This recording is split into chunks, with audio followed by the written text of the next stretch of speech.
ವೀಕ್ಷಕರೇ, ಕನ್ನಡ ಚಿತ್ರರಂಗದಲ್ಲಿ ಕೇವಲ ನಟ ನಟಿಯರು ಮಾತ್ರವಲ್ಲ, ಅದರ ಆಚೆಗೂ ಕೂಡ ಬರಹಗಾರರಿಗೂ ಕೂಡ ಅವರದೇ ಆದಂಥ ಒಂದು ಸ್ಥಾನಮಾನಗಳಿದ್ದಾವೆ. ಎಷ್ಟೋ ಜನರು ಕೂಡ ತಮ್ಮ ಸಕ್ಸಸ್ಸನ್ನು ಕಂಡಿರ್ತಾರೆ. ಸೊ ಅಂತಹ ಕನ್ನಡ ಚಿತ್ರರಂಗದ ಖ್ಯಾತ ಸಂಭಾಷಣಕಾರರು ಜೊತೆಗೆ ನಟನೆ ನಿರ್ದೇಶನದ ಕೂಡ ಸೈ ಎನಿಸ್ಕೊಂಡಿರ್ತಕ್ಕಂಥ ವಿಶೇಷ ಅತಿಥಿ ನಮ್ಮ ಜೊತೆಗಿದ್ದಾರೆ. ಸೊ ಮತ್ತು ಯಾರೂ ಅಲ್ಲ, ನೀವು ಈಗಾಗಲೇ ಗೊತ್ತಿರಬೇಕು, ಜೋಗಿಯ ಮೂಲಕ ಕಮಾಲ್ ಮಾಡಿರ್ತಕ್ಕಂಥವ್ರು, ಹುಡುಗಾಟದ ಮೂಲಕ ಅದೆಷ್ಟೋ ಸಿನಿಪ್ರಿಯರ ಗಮನ ಸೆಳೆದಿರ್ತಕ್ಕಂಥ ಮಳವಳ್ಳಿ ಸಾಯಿ ಕೃಷ್ಣ ಅವರು. ಸರ್ ನಮಸ್ಕಾರ. ನಮಸ್ತೆ. ಹೇಗಿದ್ದೀರಿ ಸರ್? ಚೆನ್ನಾಗಿದ್ದೀನಿ ಸರ್. ನಿಮ್ಮನ್ನು ಮಳವಳ್ಳಿ ಸಾಯಿ ಕೃಷ್ಣ ಅಲ್ಲ ಅಥವಾ ಕಿಟ್ಟಿ ಅಂತ ಕರೀಲ? ಕಿಟ್ಟಿ ಅದು ಊರಲ್ಲಿ. ಇಲ್ಲಿ ಸಿನಿಮಾಗೆ ಬಂದಮೇಲೆ ನಾನು ಹೆಸರು ಚೇಂಜ್ ಮಾಡ್ಕೊಂಡಿದ್ದು ಮಳವಳ್ಳಿ ಸಾಯಿ ಕೃಷ್ಣ ಅಂತಲೇ. ಯಾವುದೇ ಸಿನಿಮಾಗಳು ಬಂದರೂ ಕೂಡ ಅಂದರೆ ಸಿನಿಮಾ ಅಂದ ಕ್ಷಣಕ್ಕೆ ಬರೀ ನಟ ನಟಿಯರು ಮಾತ್ರ ಗುರುತಿಸುವಂಥ ಕೆಲಸ. ಅದರ ಆಚೆಗೆ ತೆರೆ ಹಿಂದೆ ಏನೆಲ್ಲ ಸರ್ಕಸ್ ಆಗಿರುತ್ತೆ ಅನ್ನೋದು ಆ ಚಿತ್ರದ ತಂಡಕ್ಕೆ ಗೊತ್ತಿರುತ್ತೆ, ಟೆಕ್ನಿಷಿಯನ್ ಗೊತ್ತಿರುತ್ತೆ. ಹೌದು. ಸೊ ಬರವಣಿಗೆ ನಿಮ್ಮ ಇಡೀ ಬದುಕಿಗೆ ಒಂದು ತಿರುವನ್ನು ಕೊಟ್ಟಿರ್ತಕ್ಕಂಥದ್ದು ಎಷ್ಟು ಖುಷಿ? ತುಂಬ ಖುಷಿ ಇದೆ. ನಾನು ಆ್ಯಕ್ಚುಲಿ ಊರಿಂದ ಬರಬೇಕಾದ್ರೆ ಸಿಂಗರ್ ಆಗಬೇಕು ಅಂತ ಬಂದೆ. ನಮ್ಮ ಕಲ್ಯಾಣ ಅವರು ನನ್ನ ಕೆಲವೊಂದು ಬರಹಗಳನ್ನ ನೋಡಿ, ನಿನ್ನೊಳಗೊಬ್ಬ ರೈಟ್ರ್ ಅವನೇ, ನನಗೆ ಗೊತ್ತಿರೋ ಪ್ರಕಾರ ನೀನು ರೈಟ್ರ್ ಆಗು ಅಂತ ಅಲ್ಲಿಂದ ನನ್ನ ಇದು ಮಾಡಿದ್ರು, ಪುಷ್ ಮಾಡಿದ್ರು. ಅಂದರೆ ನಿಮ್ಮ ಬದುಕಿಗೆ ತಿರುವನ್ನು ಕೊಟ್ಟಿರ್ತಕ್ಕಂಥದ್ದು ಅಥವಾ ಆಸರೆ ಆಗಿರ್ತಕ್ಕಂಥ ಹೌದು. ಕಲ್ಯಾಣ ಅವರು. ಅದಾದಮೇಲೆ ಕಲ್ಯಾಣ ಆದಮೇಲೆ ನೀನು ಚೆನ್ನಾಗಿ ಬರವಣಿಗೆ ಇದೆಯಲ್ಲ, ಬರವಣಿಗೆ ನಾಲೆಡ್ಜ್ ಚೆನ್ನಾಗಿದೆಯಲ್ಲ ಅಂತ ನಾಗೇಂದ್ರ ಪ್ರಸಾದ್ ಕೂಡ ಆ ಟೈಮಲ್ಲಿ ಗಾಜಿನ ಮನೆ ಅಂತ ಒಂದು ಸಿನಿಮಾ ಬರೀತಾಯಿದ್ರು. ಫಸ್ಟ್ ಸಿನಿಮಾ ಅವ್ರದ್ದು.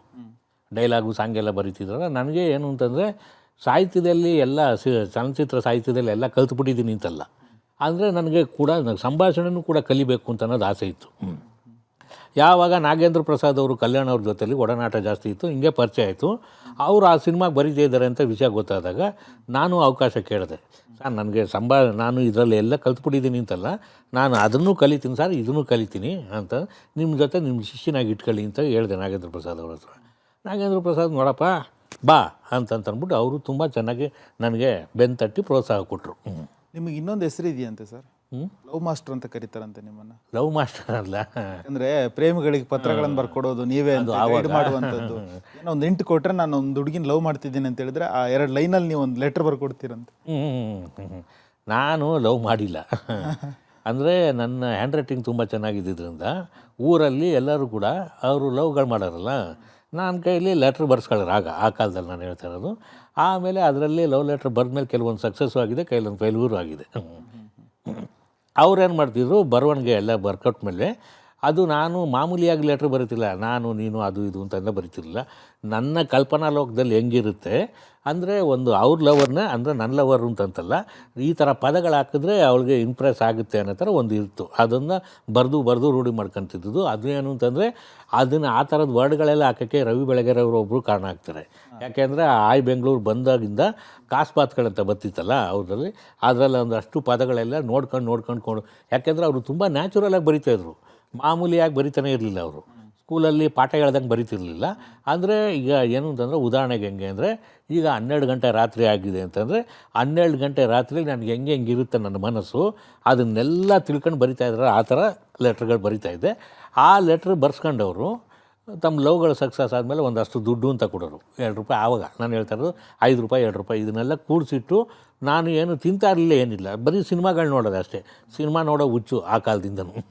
ಎಲ್ಲರೂ ಸಿನಿಮಾ ಅಂದ ಕ್ಷಣಕ್ಕೆ ನಾನು ಹೀರೋ ಆಗಬೇಕು, ಸಕ್ಸಸ್ ಕಾಣಬೇಕು, ಇನ್ಮೇಲೆ ದೊಡ್ಡದಾಗಿ ಕಾಣಿಸ್ಕೋಬೇಕು ನಾಯಕ ನಟನಾಗಿ. ಆದರೆ ನಿಮ್ಮ ಆಸೆ ಏನಂತ ಹೇಳಿದ್ರೆ, ನಾನು ಒಂದೊಳ್ಳೆ ಬರಹಗಾರ ಆಗಬೇಕು, ಸಂಭಾಷಣೆಕಾರ ಆಗಬೇಕು, ಸಾಹಿತ್ಯ ಬರೀಬೇಕು. ಹೌದು.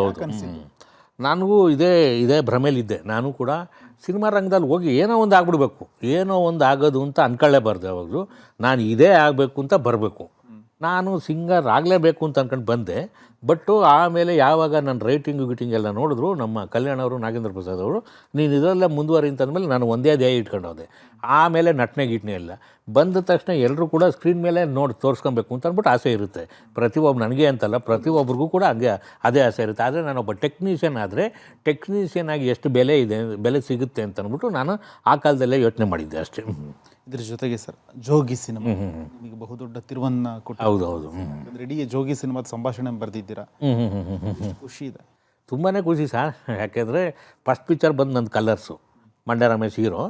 ಸೆಕೆಂಡ್ ಪಿಕ್ಚರ್ ಕೂಡ ಮಂಡ್ಯ ರಮೇಶ್ ಹೀರೋ, ಇನ್ನೊಬ್ಬರು ಹೀರೋ ಗಡಿಬಿಡಿ ಬ್ರದರ್ಸ್ ಅಂತ. ಆಮೇಲೆ 3ನೇ ಸಿನಿಮಾ ಟ್ಯಾಂಕ್ಸ್ ಅಂತ, ಅದು ಇತ್ತೀಚೆಗೆ ಕಾಲೇಜ್ ಅಂತ ಬಿಡುಗಡೆ ಆಯಿತು ಒಂದು 2 ವರ್ಷದ ಹಿಂದೆ. ಬಟ್ಟು ನನಗೆ 4ನೇ ಸಿನಿಮಾ ಸಿಕ್ಕಿದೆ ಎಕ್ಸ್ಕ್ಯೂಸ್ ಮೀ. ಅದು ಹೆಂಗೆ ಅಂತಂದರೆ ನಮ್ಮ ಪ್ರೇಮ್ ಸಾರು ಈ ಥರ ಆಲ್ರೆಡಿ ಸಾಂಗ್ಗಳೆಲ್ಲ ಸ್ಟಾರ್ಟ್ ಆಗಿಬಿಟ್ಟಿತ್ತು ಎಕ್ಸ್ಕ್ಯೂಸ್ ಮಿದು. ಇದ್ರ ಮಧ್ಯೆ ಡೈಲಾಗ್ ರೈಟರ್ ಯಾರು ಅಂತ ಹುಡುಕ್ತಾ ಇದ್ದಾಗ ನಮ್ಮ ಈ ಗಡಿಬಿಡಿ ಬ್ರದರ್ಸು ಮತ್ತು ಕಲರ್ಸ್ ಪಿಕ್ಚರಲ್ಲಿ ಕೋ ಡೈರೆಕ್ಟರ್ ಆಗಿದ್ದರು ಲೋಕಿ ಅಂತ ಸತ್ಯನ್ ಲವ್ ಡೈರೆಕ್ಟರ್ ನೋಡಿರು. ಅವರು ಇವ್ರಿಗೆ ಪ್ರೇಮ್ ಅವ್ರಿಗೆ ತುಂಬ ಕ್ಲೋಸ್ ಆವಾಗ. ನೋಡಿರಿ ನಮ್ಮ ಹುಡುಗ ಡೈಲಾಗ್ ಎಲ್ಲ ಚೆನ್ನಾಗಿ ಬರೀತಾನೆ, ಬರ್ಸಂಗಿದ್ರೆ ಬರ್ಸ್ರಿ, ಸಾಂಗು ಬರೀತಾನೆ ಅಂತ ಅಂದ್ಬಿಟ್ಟು ಪರಿಚಯ ಮಾಡಿಸ್ಕೊಟ್ರು. ಪರಿಚಯ ಮಾಡಿಸ್ಕೊಟ್ಮೇಲೆ ಸಾಂಗ್ ಈಗ ಆಲ್ರೆಡಿ ನಾಗೇಂದ್ರ ಪ್ರಸಾದ್ ಬರೀತಾವ್ರೆ, ಡೈಲಾಗ್ ನೀವು ಬರೀತೀಯಾ ಅಂತಂದರು. ಓಕೆ ಸರ್ ಅಂತಂದೆ. ಅಲ್ಲಿಂದ ಶುರುವಾಯಿತು ಜರ್ನಿ. ಎಕ್ಸ್ಕ್ಯೂಸ್ ಮೀ ಆದಮೇಲೆ ಎಕ್ಸ್ಕ್ಯೂಸ್ ಮೀ ಒಂದು ಹಂತಕ್ಕೆ ನನಗೆ ಹೆಸರು ತಂದು ಕೊಡ್ತು. ನೆಕ್ಸ್ಟು ಫುಲ್ಲು ಪ್ರಮಾಣದಲ್ಲಿ ಹೆಸರು ತಂದು ಕೊಟ್ಟಿದ್ದೆ, ಒಬ್ಬ ರೈಟ್ರಾಗಿ ಗುರುತಿಸಿದ್ದು.